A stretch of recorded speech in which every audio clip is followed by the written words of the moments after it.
Hujambo na karibu tena mtazamaji wa The World News katika kipindi hiki cha ulimwengu wa siasa. Mimi ni Adam Hussein. Moja kati ya maswali muhimu yanaulizwa wakati huu ni je, Marekani itaishambulia tena Iran? Hii ni baada ya kiongozi mkuu wa serikali ya mapinduzi ya Iran kusema kwamba wao ndio walioshinda vita, lakini pia kutokana na taarifa juu ya masuala ya nyuklia za Iran kwamba zimekuwa na mkanganyiko, huenda Iran imesalia kuwa na nyuklia. Iran haikuwa katika ajenda katika mkutano wa kilele katika jumuiya ya kujihami ya NATO huko The Hague nchini Uholanzi, lakini karibu mijadala yote katika mkutano huo wa waandishi wa habari ilihusu Iran. Pembeni mijadala mikali pia ilifanyika kuhusu uhalali wa mashambulizi ya Marekani dhidi ya vituo vya nyuklia vya Tehran.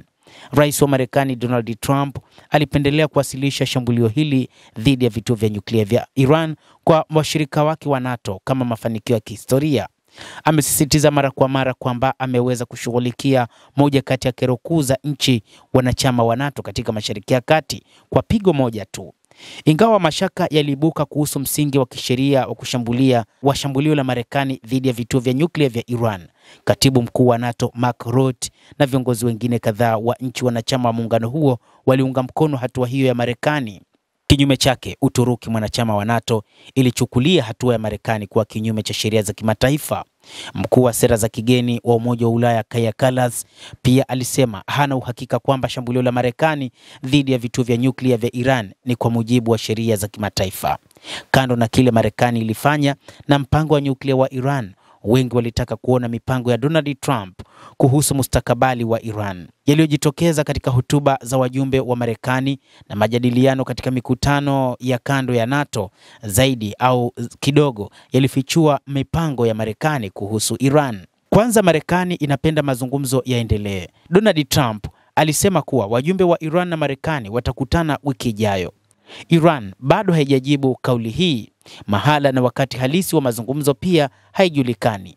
Bila shaka Donald Trump amesema kuwa mazungumzo hayo yatakuwa ya moja kwa moja na ya bila kuingiliwa na nchi ya tatu. Kwa maneno mengine, njia ya mazungumzo ambayo katika miaka hivi karibuni ilifanywa kupitia njia za uamuzi wa Uropa au Oman inabadilika.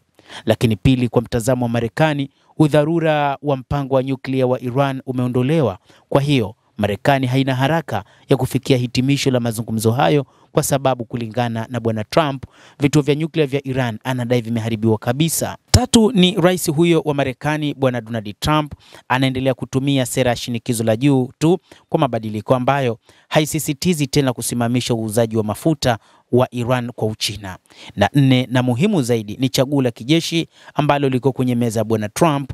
Amesema iwapo Iran inataka kuanza tena kurutubisha madini ya urani, Marekani haitasita kushambulia tena vituo vya nyuklia vya Iran.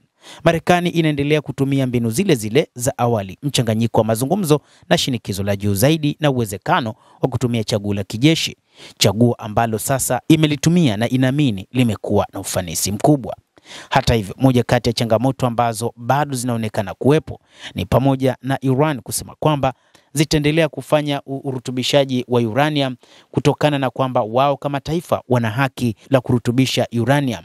Lakini pia moja kati ya kauli ambazo zimetolewa akiwemo waziri wa mambo ya kigeni bwana Abbas Araghchi ni kwamba Iran haipo tayari kufanya mazungumzo tena na serikali ya Marekani kutokana na kile ilichokifanya, kwa maana kuunga mkono mashambulizi ya Israel dhidi ya Iran, lakini pili ni kujiunga moja kwa moja katika mashambulizi hayo ambayo yalikuwa na mpango wa kuharibu mfumo wa nyuklia wa taifa hilo la Iran. Endelea kutufuatilia mtazamaji, lakini ni kusitu usisahau kulike, usisahau kucomment, kadhalika na kusubscribe channel yetu hii. Utakuwa ukipata habari hizi kwa mapana hapa The World News. Mimi ni Adam Hussein, endelea kuwa nasi wakati wote, endelea kutufuatilia uweze kuyajua mengi ya ulimwengu.